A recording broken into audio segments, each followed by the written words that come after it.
통상 명칭으로 마리노는 해병대의 마린과 다목적 헬리콥터가 되겠으며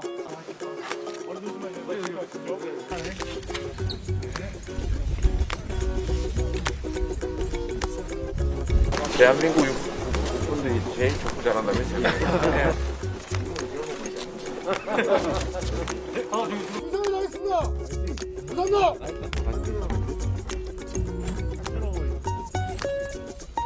현재의 국해공 상군 체제를 해병대를 사실상 독립시키는 준사군 체제로 개편하도록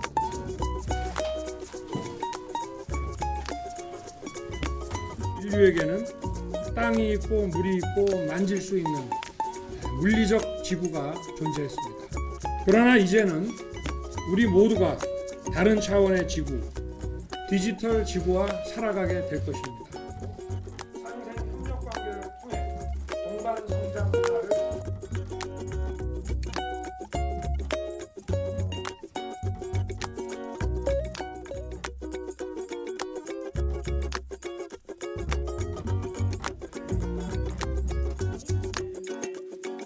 restore our relationship with Japan. Firstly, I'm very sorry for being late. Minimizing loss as including US. Traffic today was particularly terrible, so I may get several traffic tickets.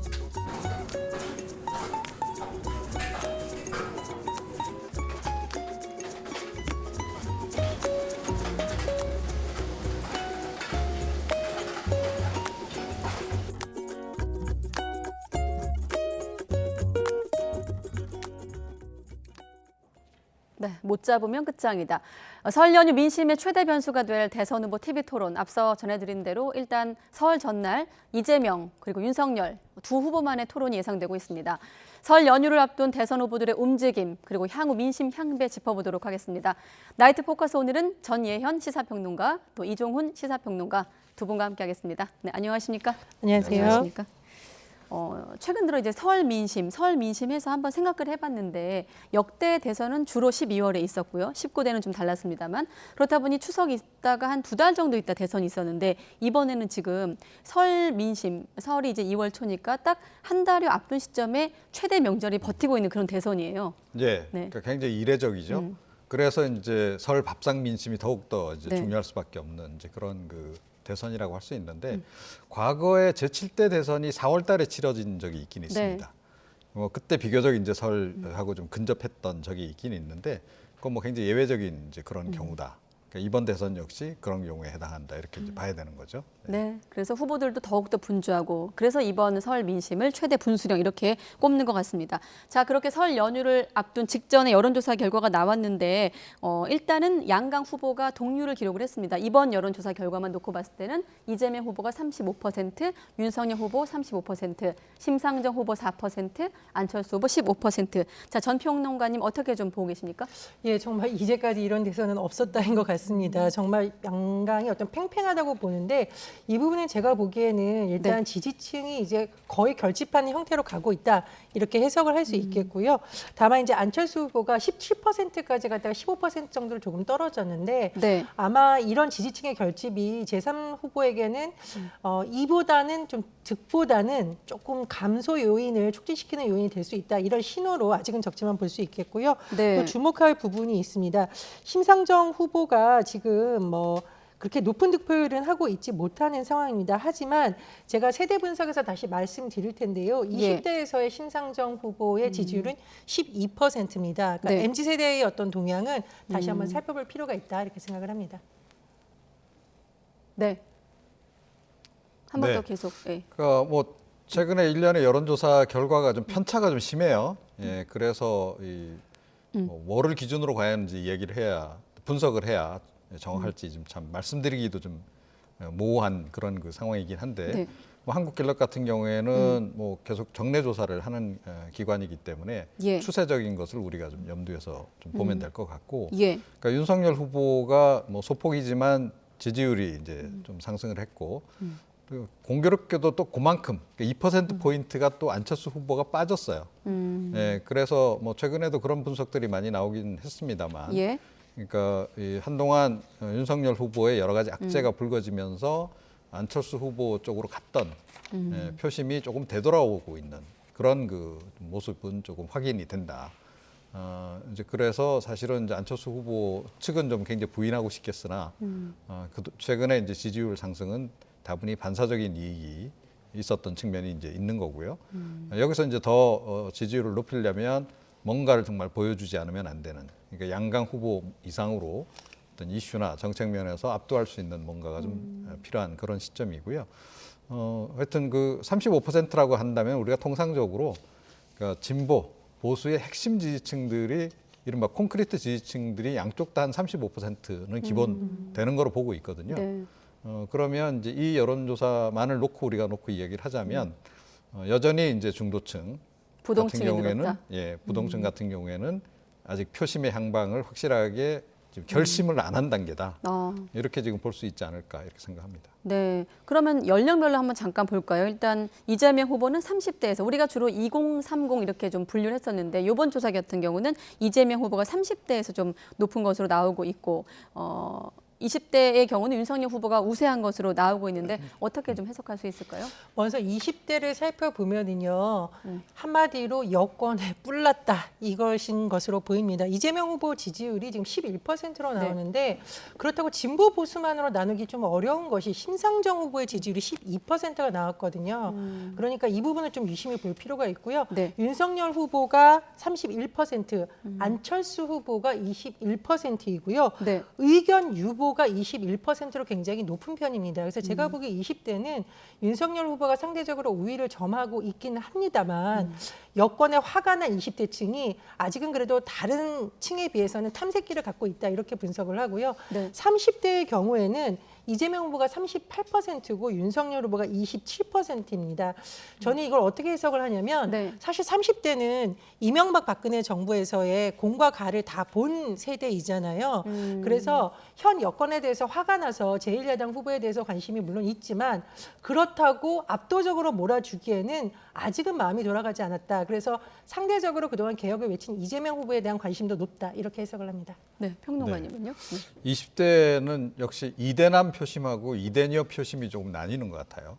그러니까 20대 남성들은 역시 윤석열 후보 지지가 좀 많은 것 같고 그다음에 20대 여성 같은 경우에는 이재명 후보가 아니고 심상정 후보를 오히려 지지하고 있는 그런 상황이 아닌가. 다른 여론조사 결과를 봐도 20대 여성들이 평균적으로 좀 정의당 지지가 좀 많은 그런 그 상황이거든요. 오히려 그래서 그 20대 여성 표를 이재명 후보 입장에선 정의당에 조금 그렇죠. 뺏긴 측면이 있네요. 네, 그런 거죠. 그러니까 그 20대 여성 표심이라도 가져와야 되는 건데 그걸 이제 못 가져오고 있는 거고 20대 남성 표심은 뭐 좀 분명히 못 가져오는 게 이제 확인이 여기서도 좀 되는 거다. 그러고 보니 또 안철수 후보도 21%를 차지하고 있습니다. 이건 네, 또 어떻게 그렇습니다. 해석하십니까? 예. 예. 그러니까 이제 그 20대 표심이 지금 이제 30대 표심에서도 마찬가지인데 예.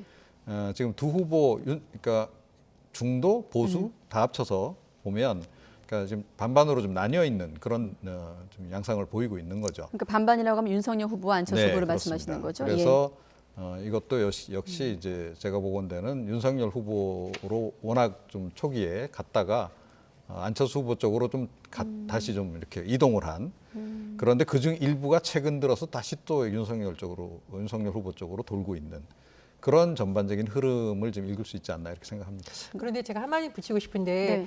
이재명, 윤석열 후보를 보통 비교할 때 여성에 대해서 비호감도가 높다 이런 평가가 나왔는데 이번에는 그런 표현을 조금 쓰기 애매한 수치가 나왔거든요. 이재명 후보가 여성에서의 지지가 34, 윤석열 후보가 32입니다. 그래서 소폭이지만 이재명 후보가 조금 앞서는데 다만 어느 후보가 더 여성층에서 더 압도적으로 높다라고 말하기엔 좀 애매한 숫자가 나왔다 이렇게 분석이 됩니다. 네, 알겠습니다.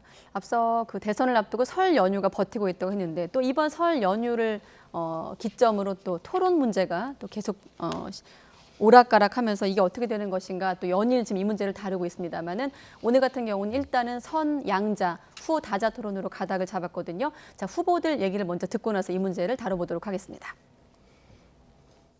양자 토론이라도 저는 뭐 언제든지 어떤 주제든지 저는 수용한다. 우리 국민들께서 후보들 간의 역량과 자질 그리고 실적을 비교할 수 있는 기회를 많이 가지게 하는 게 좋겠다는 생각이 듭니다.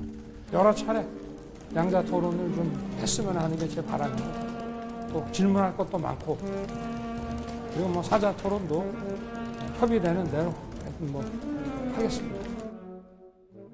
네, 그러니까 일단 선양자 후 사자 토론을 고수했던 국민의힘 입장을 민주당이 좀 받아준 측면이 있는 거거든요. 여기에 대한 지금 실무 협상이 좀 진행 중이고 이건 이제 결과가 나오면 다시 한번 전해드릴 텐데 어떻게 좀 평가하십니까? 이번 토론에 대한 결정?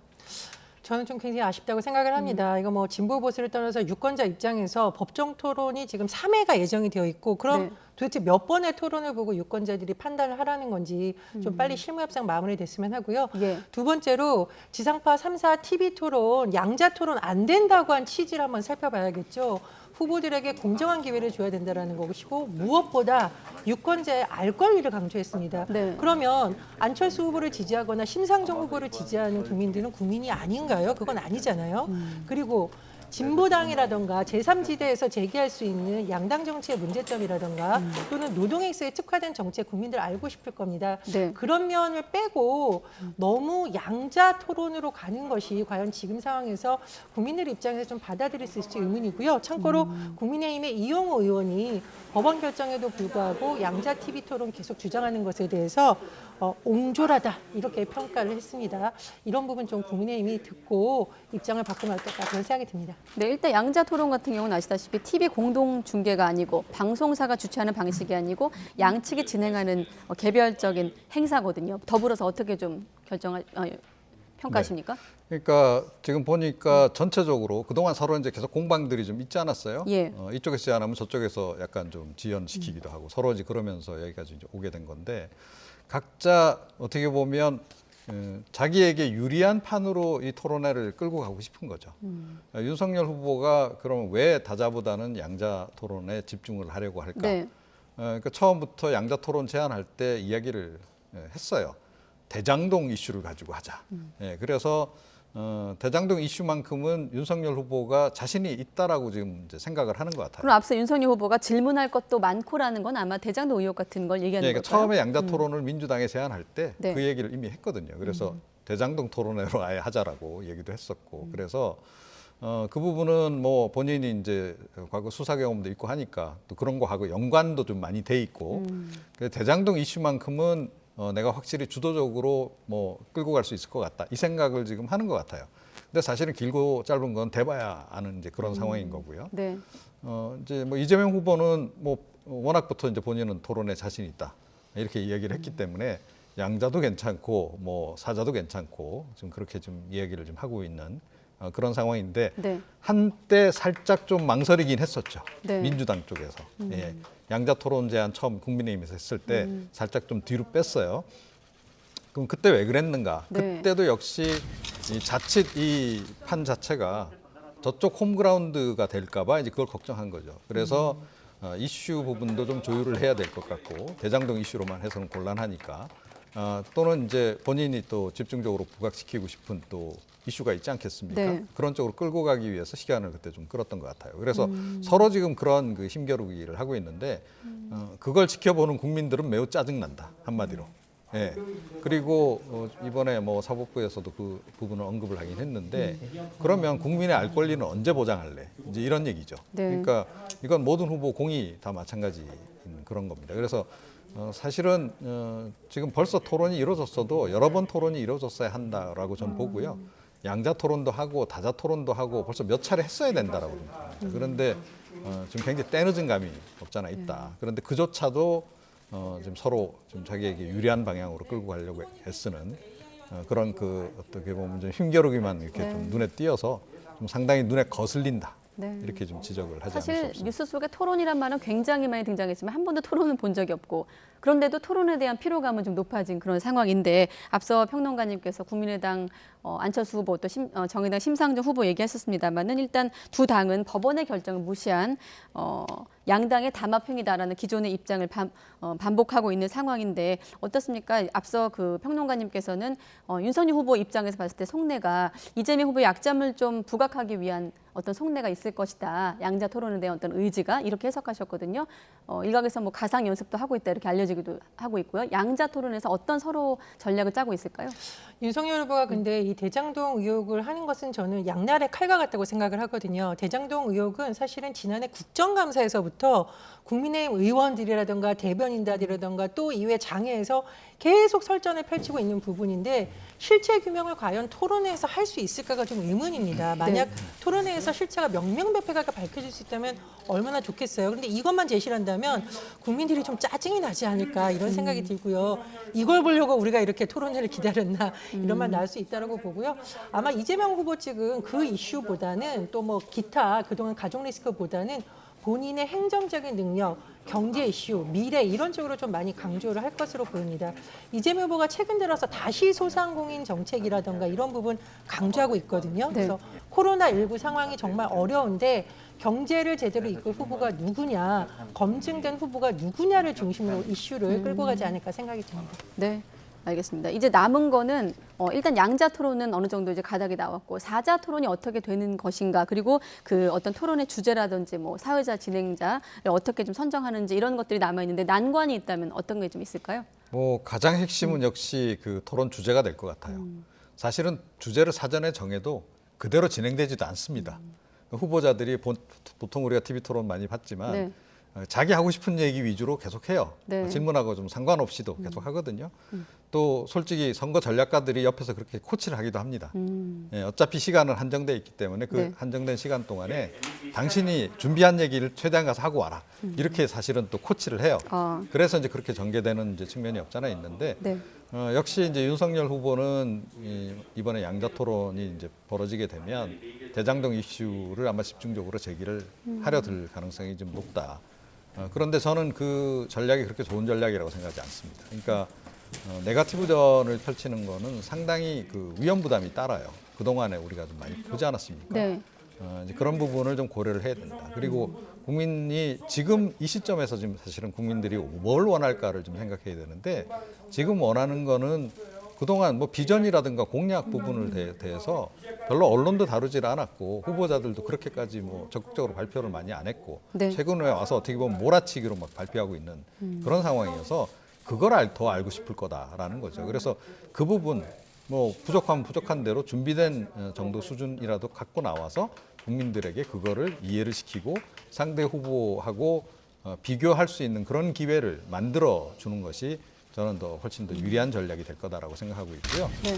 아마 그 이재명 후보는 최근에 네거티브전 이제 안 하겠다라고 얘기했지 않습니까? 그래서 안 그랬으면 아마 이재명 후보 측도 뭐 기승전 김건희로 갔을 가능성이 높은데 이번에는 그렇게 할 것 같지는 않아요. 그거보다는 역시 이제 지난번 경선 때도 썼던 그 프레임인데 상대방은 무능하고 나는 유능하다. 그래서 아마 윤석열 후보가 국정에 대해서 좀 깊이 있게 잘 모른다라고 하는 거를 집중 부각시키는 아마 그런 기회로 네. 삼을 가능성이 높지 않나 이렇게 생각합니다. 네, 아무튼 토론은 또 실무협상 결과를 토대로 또 한번 어떻게 진행이 될지 이 질문만 좀 드릴게요. 일단은 정의당 같은 경우는 윤석열 후보가 만약에 이마저도 불참한다면 좀 불신을 나타내고 있거든요. 3명이라도 좀 해야 된다 이런 입장을 밝히고 있는데 어떻게 좀 보십니까? 네, 사실 정의당과 국민의당 입장에서는 지금이 너무너무 중요한 시기이고 아마 이 토론이 계속 소위 말해서 패싱 된다면은 지지율을 올릴 수 있는 방안이 그렇게 많지가 않기 때문에 굉장히 절실할 거라고 보고요. 네. 제가 정의당과 국민의당도 같이 해야 된다는 건 그런 겁니다. 예를 들면 민주당도 국민의힘도 다루고 싶지 않은 민감한 주제들이 있을 수가 있어요. 예를 들면 미투 관련한 거. 민주당은 과거에 민주당 출신 단체장들의 아픈 기억을 떠올리기가 애매하실 것이고 네. 아마 윤석열 후보는 김건희 씨의 미투 관련 발언 때문에 이 주제를 안 다루려고 할 텐데 안 다룰 수가 없는 거죠. 그래서 심상정 후보가 이런 문제에 있어서 문제 제기를 하면서 후보들의 어떤 생각을 정확하게 들을 필요가 있다고 보고요. 네. 또 예를 들면 기후변화 문제, 이거 보수 진보만의 문제는 아니잖아요. 다 같이 토론해야 되는 문제인데 이 역시 여야의 거대 양당 후보가 공방을 벌일 때 과연 부각이 될까? 그런 건 아니라고 봅니다. 그리고 정치개혁 문제 굉장히 중요하잖아요. 양당 정치 바깥에 있는 후보들이 이런 문제제기 할 수 있는 거거든요. 그래서 국민들이 좀 다양하게 알 수 있는 차원에서 이런 사자토론이 필요하다 저는 생각을 합니다. 네, 알겠습니다. 이번에 설 민심 잡기 경쟁으로 넘어갈 텐데 좀 시간 관계상 묶어서 질문을 드릴게요. 이재명 후보 같은 경우는 해병대 이사단을 방문하면서 안보에 좀 방점을 찍었고 윤석열 후보 같은 경우는 디지털 플랫폼을 정부를 구축하겠다라면서 경제 이슈 선점에 좀 나서고 있거든요. 두 후보의 설 연휴 직전에 민심을 파고드는 전략 어떻게 평가하십니까? 이재명 후보는 역시 우양우 행보를 좀 하는 거죠. 그래서 중도 표심을 얻지 않으면 지금 35% 그 박스권을 네. 벗어나기가 어려운 거 아니겠습니까? 조금 전에도 말씀드렸다시피 35%라고 하는 거는 이쪽에 진보 지지층 중에 핵심 지지층들은 다 똘똘 뭉쳐 있다라는 거예요, 지금. 그런데 거기서 더 나가려면 역시 중도로 나가는 수밖에 없는 건데 그게 이제 별로 그동안에 내놓은 공약들이 이제 설득력이 떨어지거나 네. 뭔가 하여튼 감흥을 불러일으키지 못했다라고 보고 최근에 또 북한이 또 연속적으로 그런 도발 행위도 했기 때문에 안보에서도 진보가 잘한다. 이거를 좀 이제 보여주는 그런 이제 행보를 기획을 한 것 같고 네. 윤석열 후보는 역시 이제 TV 토론 관련해서도 우리가 그런 얘기를 많이 했습니다만 국정 현안에 대한 이해도가 낮은 게 가장 본인의 어떤 취약점이라고 볼 수 있거든요. 그거와 관련한 비판도 많고 네. 특히 경제 너무 모르지 않느냐 뭐 이런 지적들이 꽤 있었어요. 경제를 이야기는 하지만 그런 부분에서 아마 좀 뭔가 이렇게 좀 새롭게 거시 비전을 좀 내놓을 필요성을 이제 느꼈을 것 같고 사실 이 100만 디지털 인재 이 공약은 유승민 전 의원이 경선 때 내놓은 공약이고 본인이 이걸 차용해서 쓰겠다라고 얘기를 했죠 그때 경선 통과 이후에 역시 가져다 좀 쓰고 있는 게 아닌가 생각합니다. 네, 디지털 인재 양성은 사실 이재명 후보도 했던 부분이기 때문에 딱히 차별화된다라고 보기는 조금 어려울 것 같고요. 최근에 그렇게 좀 정책들이 겹치긴 네, 많은 합니다. 부분들이 네. 겹치고 있습니다. 그리고 이재명 후보가 지금 대구 경북 아마 방문 일정을 검토하고 있는 것으로 알고 있는데 이재명 후보로서는 지지율을 상대적으로 더 끌어올릴 수 있는 여지가 있는 부분에 아마 집중하지 않을까 싶습니다. 이번 갤럽 조사에서 대구 경북의 지지율을 살펴보면은요, 네. 윤석열 후보가 56%밖에 가져오지 못했어요. 이재명 후보가 14%로 낮기는 하지만 그쪽 지역 연고가 있다라는 점을 갖고 열심히 한다면 조금 가능성이 있는 것으로 아마 캠프에서 생각을 하지 않을까 되고요. 네. 저는 역시나 경제 분야에 있어서 이재명 후보가 가장 공을 들일 거라고 봅니다. 소상공인 지원 체계에 대해서 굉장히 그동안 강하게 주장을 하고 심지어 정부와 대립각을 세운 부분도 그런 부분을 염두에 둔 게 아닐까 그런 생각이 듭니다. 네, 알겠습니다. 자, 최근에 어떤 민주당의 쇄신 부분을 많이 짚어봤는데 그러다 보니 이제 국민의힘도 정치 쇄신안을 밝혔습니다. 무공천 쇄신을 띄운 건데 맞불 성격이라고 봐야 될까요? 좀 내용적으로 어떻게 평가하십니까? 그렇죠. 그러니까 저쪽은 책임 정치 안 하지만 우린 책임 정치 한다.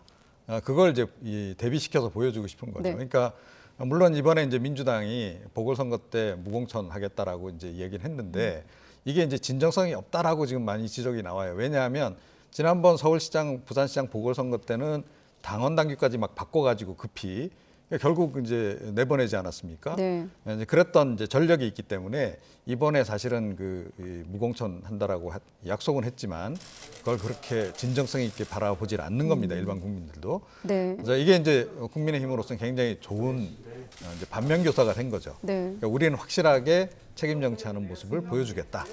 그런 관점에서 무공천을 이제 결정을 한 건데 그럼에도 불구하고 지금 이렇게 되니까 차라리 그냥 탈당해서 무소속으로 나가겠다는 분들이 지금 속출하고 있는 거죠. 대표적으로 김재원 최고위원이 그렇습니다. 그렇죠. 예. 김재원 최고위원 같으면 당에서 상당히 그래도 당 지도부에 속해 있는 네. 인사인데 그런 인사가 그런 행보를 이제 보이게 되니까 이거 국민의힘도 진정성 없긴 마찬가지네. 지금 국민들이 지금 그렇게 보고 있는 상황이 지금 결과적으로 돼버린. 그렇다 그런 보니 국면입니다. 대구 네. 중남구 같은 경우는 앞으로 무소속이 좀 난립하는 거 아니냐라는 전망도 있고 또 더불어 지금 서초갑 같은 경우는 공천을 유지하기로 또 가닥이 잡혔거든요. 포함해서 어떻게 평가하십니까? 근데 물론 과거에 공천을 하지 않겠다라는 약속을 뒤집은 것에 대한 비판이 있는데 그리고 이번 같은 경우에는 송영길 대표가 직접 나서서 판을 정리한 모양새라는 게 조금 차이점이 있고요. 네. 국민의힘은 맞불을 놓은 것이 아니라 지금 실책을 하는 것이라고 보는 이유가 무공천 결정까지는 그래도 고심 끝에 내놨는데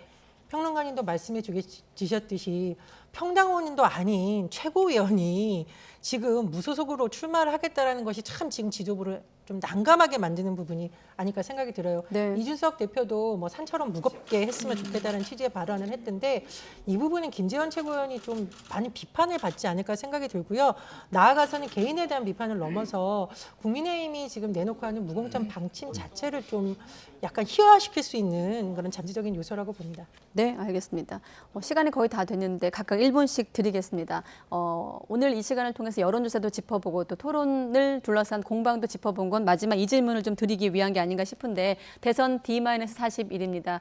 설 연휴 직후의 민심 향배 어떻게 전망하십니까? 네. 이번 그 설 연휴가 개개 국민들에게는 최종 결정을 내리는 아마 순간이 되지 않을까 싶어요. 네.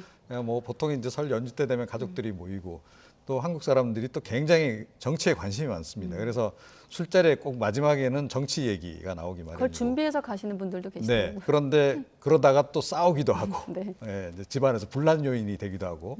제가 보니까 뭐 이렇게 세대 간에도 서로 생각이 다르고 그래서 이 부자지간에도 그것 때문에 명절 끝나고 나서 대화도 안 하고 이런 것도 제가 이제 본 적이 있고 그런데 네. 아마 이제 이번 그 설 연휴 때 뭐 혹시 만나는 기회가 되면 서로 이제 다 너는 누가 더 좋으냐 뭐 이렇게 이제 하면서 탐색전도 벌여가면서 서로 네. 토의를 아마 해서 대략 이제 이 설 연휴가 지나면 최종 결정을 좀 내리는 그런 상황이 아닐까. 그래서 사실은 지금 31일 TV 토론에 지금 후보들도 굉장히 더 집중하고 있는 그런 그 상황이 아닌가 이렇게 생각합니다. 예, TV 토론 보고 마지막 결정하겠다라는 응답이 뭐 각종 조사에서 높게 나오는 편이니까 굉장히 중요하다고 보고요. 제가 좀 드리고 싶은 말씀이 있는데 이제 네거티브 공방 정말 지겹습니다. 네. 뭐 간만에 정말 두 후보가 같이 토론한다고 하니까 국민들이 궁금해하는 점 좀 시원하게 풀어줄 수 있도록 좋은 토론회 펼쳤으면 합니다. 네. 그리고 YTN은 설 연휴 기간에도 대선적으로 주요 뉴스로 다룰 예정이고 또 이렇게 평론가분들과 대담을 이어갈 예정이니 YTN과 함께 대선 전국도 함께 확인해 보시기 바랍니다. 네, 두 분 새해 복 많이 받으시고 오늘 고맙습니다. 네.